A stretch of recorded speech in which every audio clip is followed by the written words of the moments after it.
At 62, I thought I had everything.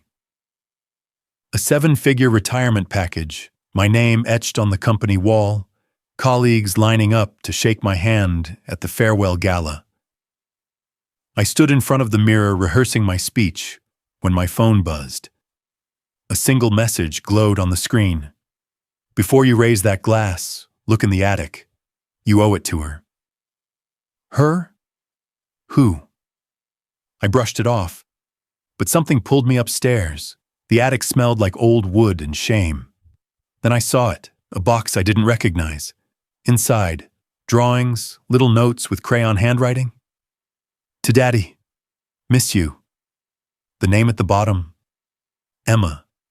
My heart stopped. I only have 2 sons, no daughter, at least. That's what I believed. I had spent over 30 years climbing a corporate mountain, thinking I was building a legacy. But in that attic, I found the pieces of a life I didn't even know I'd lost. A child. A ghost. A silence no boardroom accolade could fill. What came next wasn't just a trip down memory lane. It was a reckoning, a war between the man I became and the father I never was. If you've ever believed success could wait while family would understand, this story might wreck you before it saves you. Because sometimes, the person you failed most wasn't even given the chance to say goodbye. My name is Richard Collins. I'm 62 years old. Last week, the board threw me a retirement gala that probably cost more than my parents' entire mortgage. There were flowers, champagne, a slideshow of my accomplishments, and some young intern who called me a living legend. I smiled for the cameras, shook hands with men who once wanted my job, and accepted a gold pen with my initials engraved. If you had told the teenage version of me, who once watched his father cry over an eviction notice, that this would be his future, he'd have thought you were insane. But I did it. I climbed out of poverty, outworked everyone in my field, and built something that mattered. At least I thought it mattered.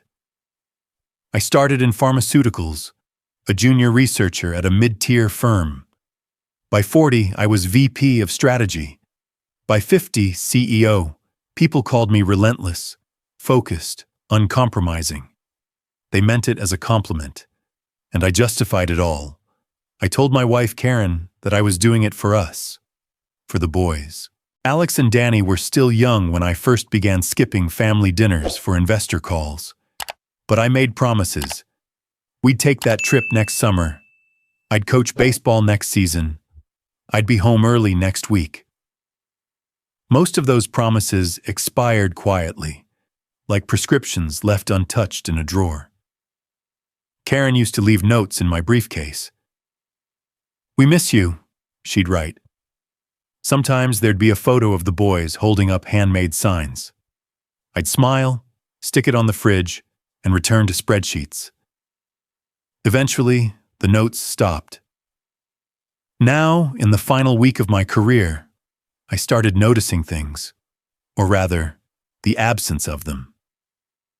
Karen didn't ask about the gala. She hadn't been to a company function in 2 years. The boys hadn't RSVP'd to the dinner. They both lived within an hour's drive, but hadn't visited in months.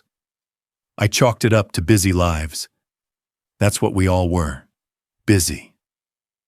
Then came the message. It arrived late Tuesday evening while I was reviewing my speech. Simple, cold, anonymous. "Before you raise that glass, look in the attic. You owe it to her." No name, no number. I stared at it, confused. Her? Karen? A former colleague? I almost deleted it, but the words stuck. I read it again.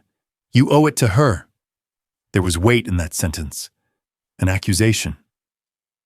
Around midnight, with the house silent and my curiosity gnawing at me, I climbed the attic stairs. I hadn't been up there in years. The light flickered. Dust coated every surface like a layer of forgotten time. I stepped carefully, brushing past boxes labeled Xmas and baby clothes. One box sat alone in the corner, newer than the rest. No label. I opened it. Inside, drawings, crayon-colored, creased, and faded. A sun with a smiling stick figure beneath it. Words in messy handwriting. Daddy, this is you. I felt my throat tighten. Below the drawings were notes, tiny folded papers. Dear Daddy, I made you a picture today. I hope you come home soon. Daddy, do you like purple? I do. It's my favorite. At the bottom of each letter was a name. Emma. Emma? I froze. My mind raced. I only have 2 sons. I've always had 2 sons. I picked up another note. Dear Daddy, my birthday is tomorrow. Maybe you can come this time? Mommy says you're working to save the world. That sounds important. I miss you. The letters were dated. Over 15 years ago. My hands shook. Who was Emma? Was this some mistake? Some cruel prank? I reached into the box again, heart pounding. A small locket. Inside, a photo of a little girl, no more than 5, with curly hair and dimples that looked hauntingly familiar. There was no denying it. The eyes, my mother's eyes, the same shade of green I saw in the mirror every morning. Suddenly the room felt smaller, the air thinner. Emma called me Dad, and I had no idea who she was. The box didn't just contain drawings and letters. Beneath the paper pile was a small photo album. Emma's tiny face appeared again and again, on swings, in a princess dress, holding a teddy bear. But what struck me most wasn't her. It was the background. Our house, the one I still lived in. She had been here. That night I didn't sleep. I waited until Karen was awake, and when she stepped into the kitchen, I asked flatly, "Who is Emma?" She didn't blink. She simply exhaled, like she had practiced that breath for years. Then she said, "She was ours." I had to sit down. "Yours? Ours?" I repeated. She nodded. "You were in Singapore. It was a rough pregnancy. I didn't want to worry you. I told your assistant to let you know, to give you time to come back. You never did." My voice failed. "I didn't know." Karen looked at me with hollow eyes. "I left messages. I sent faxes. I wrote letters. I even gave a few to your assistant. Remember Carol? You always said she filtered things for your peace of mind. Guess my cries didn't make the cut." I couldn't speak. The betrayal wasn't only mine. It had been shared, filtered, and deleted by someone I trusted. A loyalty to efficiency over family. She was born premature. She spent the first month in the NICU. You were negotiating the Urinet merger. We watched it on TV in her hospital room. Karen smiled bitterly. You made the cover of Forbes. I held her hand while alarms beeped. I felt like I'd swallowed glass. "And after?" I asked. She got better, for a while. Karen's voice cracked. But at 3, she started getting sick again. Autoimmune disease, rare, aggressive. We did everything. I sent updates, pictures, videos. I gave them to Carol. She said you were busy saving the world.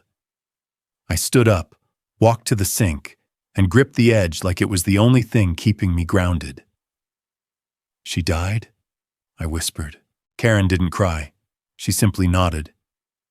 5 years old. She died in her sleep. My knees buckled. I sat on the cold tile floor. "Why didn't you tell me directly?" "I tried, Richard," she said.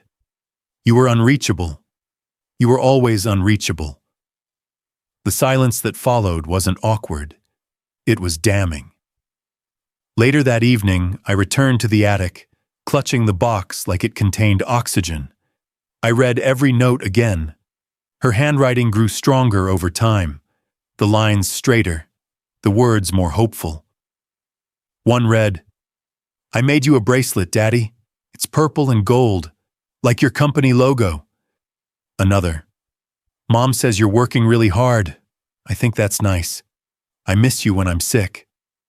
Then I found it, the final envelope. It was sealed with a tiny sticker shaped like a star. I opened it carefully. "Dear Daddy," it began. "Mom says I might not see you for my next birthday. That's okay. Maybe you're busy helping other people. She says you love the country. Are you like a soldier?" The next line crushed me. "Mom says you're saving the world. I think that's cool. But do you remember my name?" The rest was blank. Folded inside was a flash drive. I ran downstairs, plugged it into my laptop, hands trembling. It was an audio recording. Static. Then a small voice. "Hi, Daddy," the little girl whispered. "I wanted to say I love you. I hope you know that. I hope you know who I am." Pause. "My name is Emma." The file ended. I stared at the screen long after it went black. I didn't cry. Not because I didn't want to, because I didn't think I had the right to. The ballroom glowed with warm lights and ego. Tall floral arrangements towered over tables set with champagne flutes and foie gras. Waiters in tuxedos circled the room like satellites. The company spared no expense. It was, after all, my final bow. A string quartet played something classical and forgettable. Colleagues, both past and present, lined up to shake my hand, clap my back, murmur praise. Legend. Visionary. The man who changed the industry. Each word thudded against me like soft punches. I smiled, nodded, gave gracious thank yous, but inside, I felt like a mannequin. I hadn't told anyone about the attic, or the letters, or Emma. I couldn't. A few days had passed since the recording. I still hadn't fully digested it. There hadn't been time. The gala loomed, the speeches were written. The world expected Richard Collins to retire like a king. And I'd been trained to perform. The CEO of the year. The man with the Midas touch. So I stood near the stage, rehearsing my smile, a glass of Dom Perignon in hand. "Ladies and gentlemen," the host announced, "tonight we honor a man who spent 4 decades shaping not just a company, but an industry. Please welcome the incomparable, the irreplaceable, Richard Collins." Applause thundered. I stepped forward. The lights dimmed slightly as a screen lowered behind me. My speech was preloaded with slides, graphs, achievements, charity work, glossy magazine covers with my face. I began.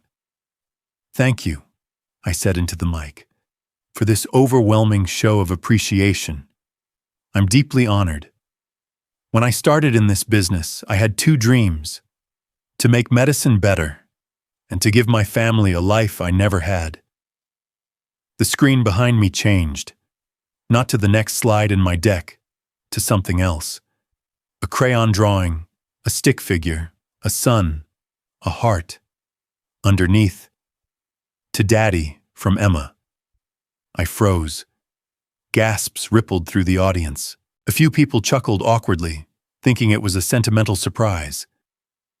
Then came the second slide, a photo of Emma, in a hospital bed, smiling, pale. The third slide, a scanned letter, in her messy handwriting. "Daddy, I love you. Do you know my name?" The ballroom went silent. I turned slowly, staring at the images like they were ghosts. My hands trembled. The final slide appeared. Emma's face again. Underneath, "Sometimes, being absent is louder than silence." My voice caught. My mouth was dry.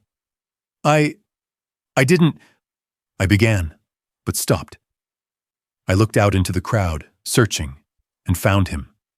Alex, my eldest son, standing by the exit, arms crossed, eyes locked on me like steel. He turned and walked out. I dropped the mic and followed him. Outside, the night air was cold. My polished shoes clicked against the marble steps as I caught up to him in the side courtyard. "Alex!" He turned around fast. His jaw was clenched, his voice low but vicious. "Did you forget her? Or did you just decide she wasn't worth remembering?" I opened my mouth. Nothing came out. He stepped closer. "I watched Mom cry alone.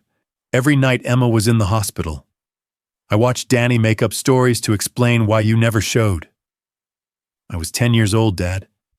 I read those letters before you ever did." My heart thudded. "You knew?"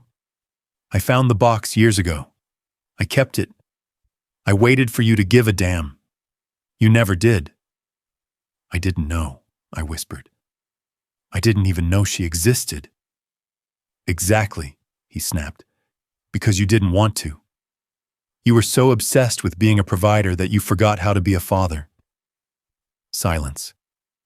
"I didn't just lose a sister, Dad. I lost you. We all did." Behind him, the side door opened. Danny stepped out, eyes red, holding a cup of coffee. He stared at me with a mix of disgust and fatigue. "You finally figured it out?" he said. "Took you long enough." "I'm sorry," I choked. Danny let out a bitter laugh and hurled the coffee cup at the wall beside me. It shattered with a sharp crack. Brown liquid sprayed across my suit. "You think sorry cuts it?" he shouted. "You didn't just lose a daughter. You lost us. All of us." I stood there, soaked and speechless. Danny walked past me, bumping my shoulder. Alex followed him.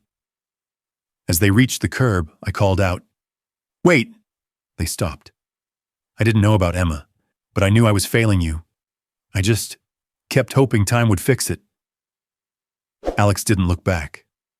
"Time doesn't fix what you pretend doesn't exist." Then he and Danny disappeared into the night. I went home alone. Karen was in the kitchen sipping tea. She didn't look up.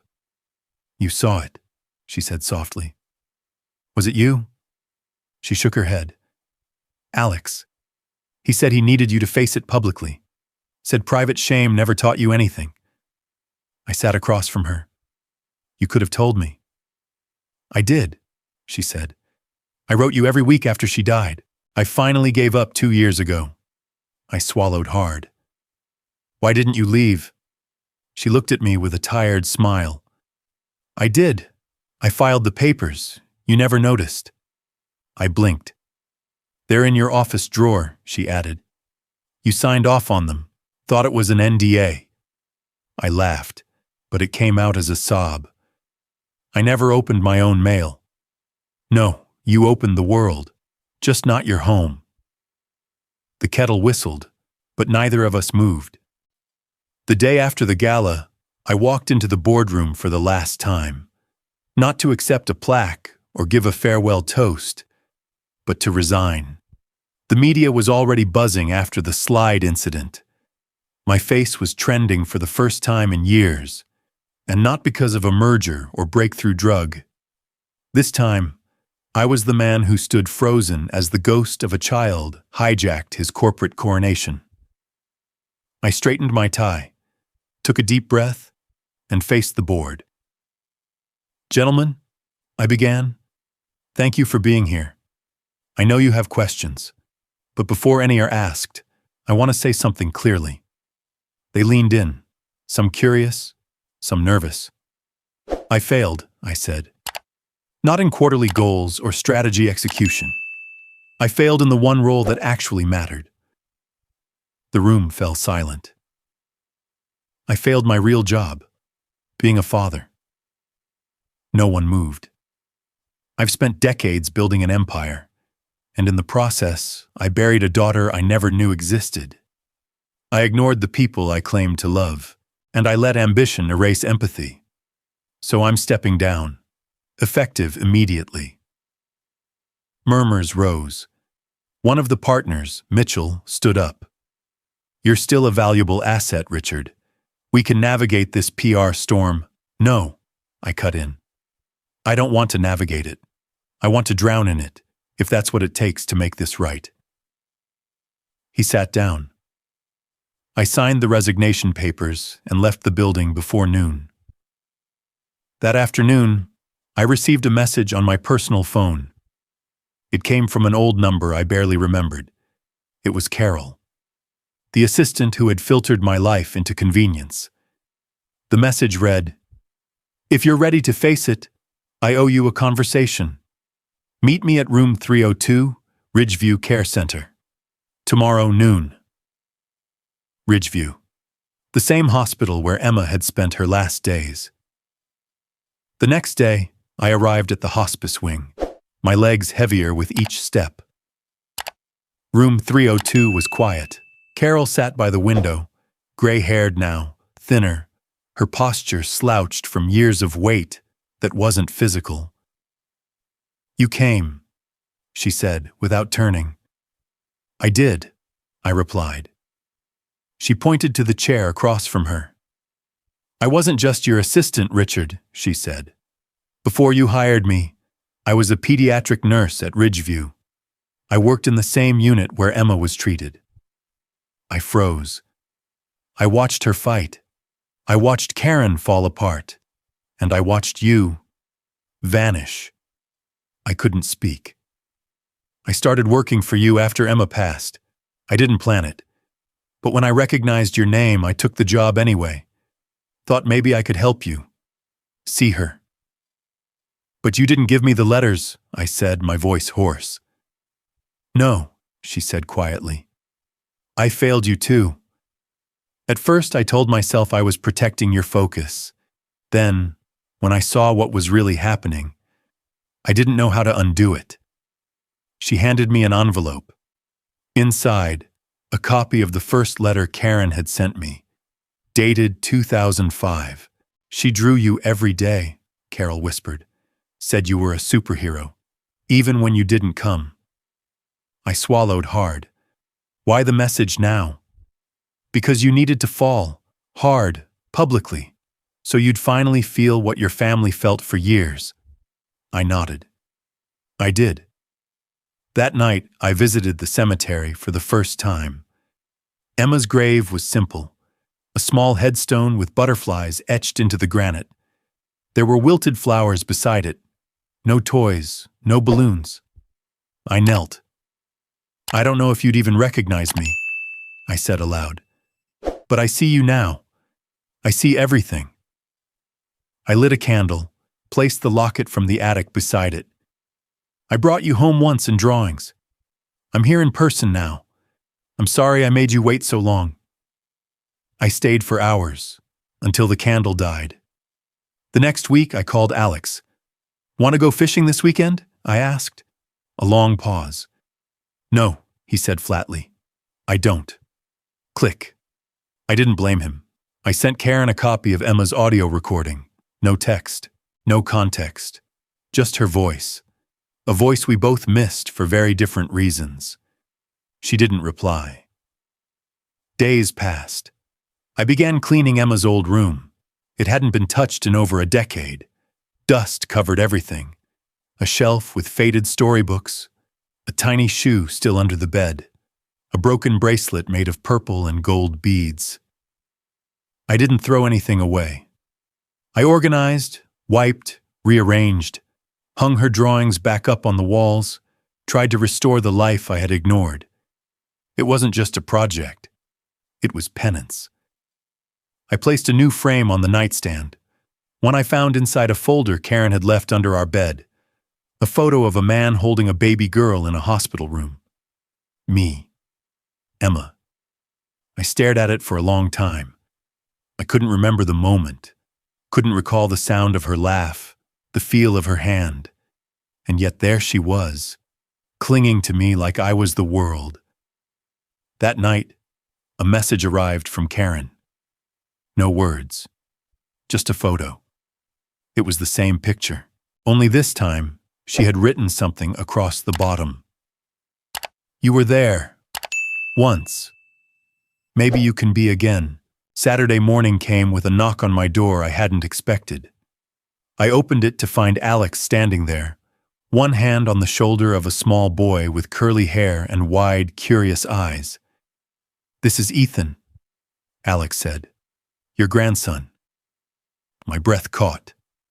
"I brought him because he's been asking about family, about the people he hasn't met."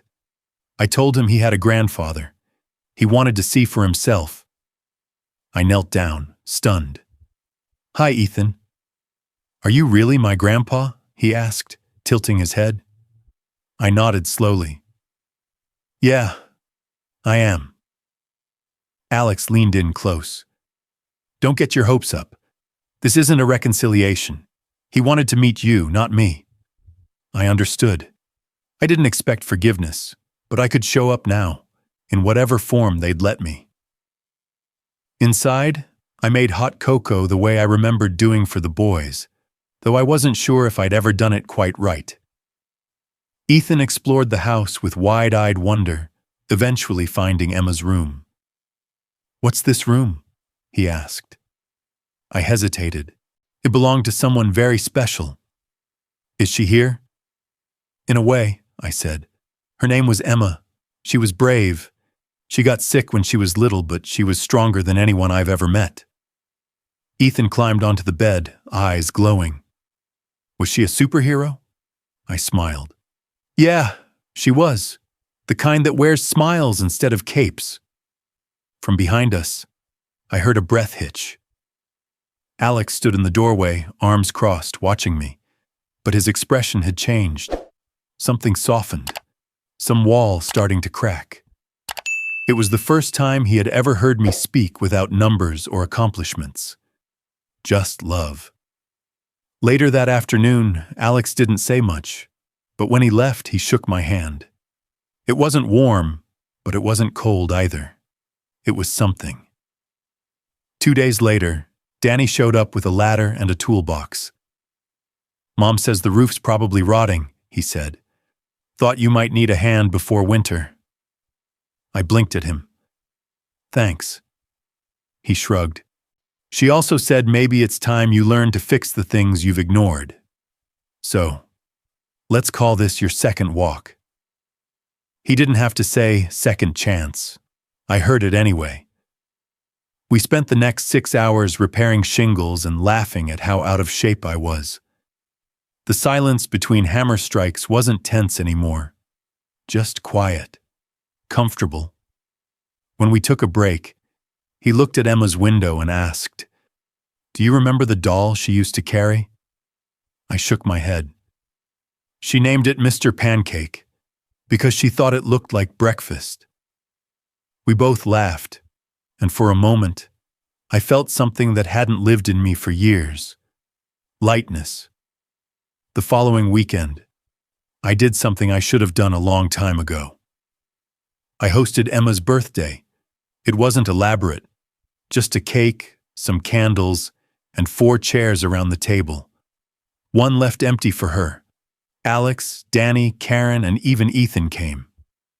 We sat, talked, and remembered. Karen brought out a few photos I had never seen, one of Emma wearing a princess dress and scolding a teddy bear like she was his boss. Another of her asleep on Karen's chest in the hospital, hooked to tubes but smiling. Ethan asked to blow out the candle for her. "Do you think she would have liked dinosaurs?" he asked. Karen nodded. She loved them. Then he whispered, "I'm glad she's in heaven. Maybe she teaches the other kids about T-Rexes." It was absurdly beautiful. I had to look away to hide my tears. For the first time in years, my family was in the same room, not for a holiday or obligation, but for remembrance, for healing, and for Emma. As we ate cake, Alex looked at me and said, "She would have liked this." Danny added, "She would have made us sing too." So we did. We sang Happy Birthday to a girl who never turned 6, and when the last note ended, silence followed. But it was a good silence. The kind that meant something sacred had just happened. I had written thousands of memos in my life. Business proposals, investment plans, press releases, Words meant to impress, to convince, to close. But the letter I wrote that week was none of those things. It was a letter to Emma, a letter decades too late. "Dear Emma," I began, my hand trembling over the paper. "I never bought you a birthday gift, never read you a bedtime story. I never danced with you in the living room or helped you learn to ride a bike. I never held your hand while you were scared or clapped when you drew something terrible but tried so hard. I didn't because I didn't know you were here. And that's no excuse. I built systems to keep distractions out.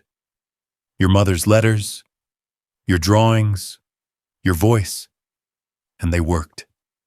They worked so well that they kept you out. I was building something, I told myself, for the family, for the future.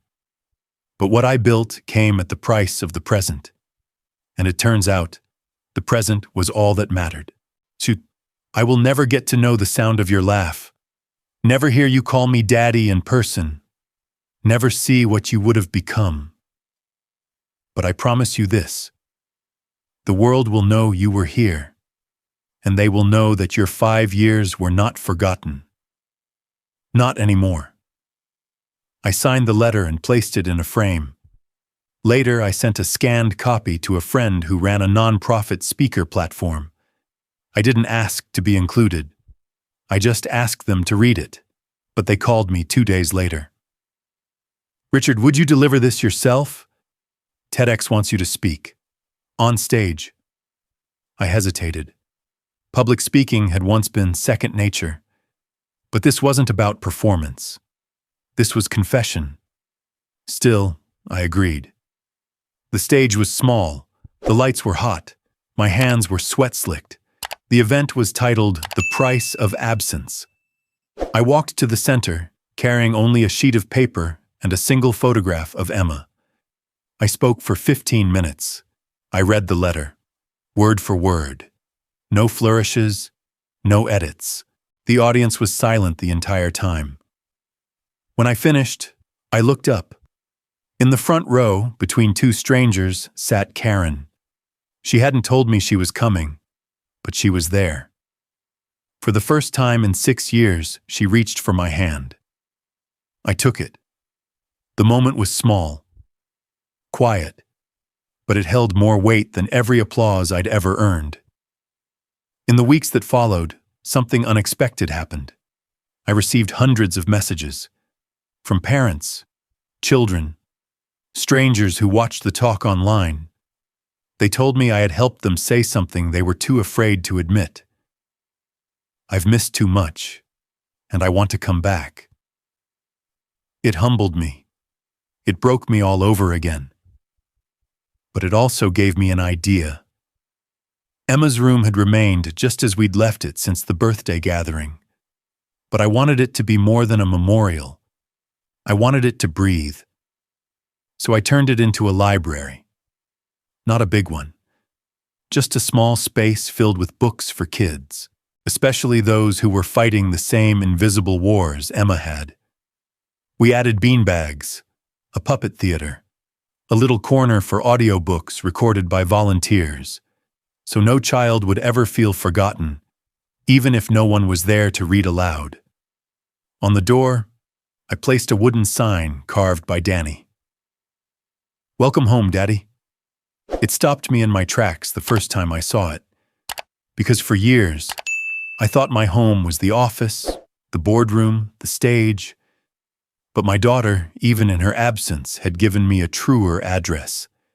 And somehow, my family let me live there again. One Sunday morning, we all gathered in the backyard. Alex grilled.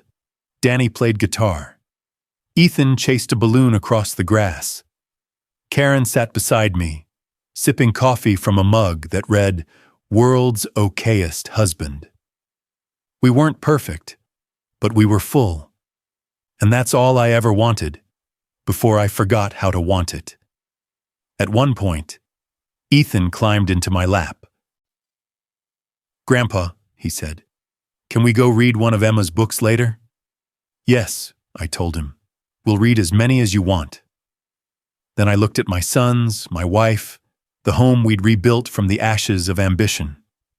I thought about the titles I used to carry: CEO, executive, pioneer. They meant nothing now. I looked at Ethan and smiled. I used to run 4 companies, I said, but the only title I'm proud of is this: being the father of 3 kids. One of them just never got the chance to grow up. And that, finally, was enough.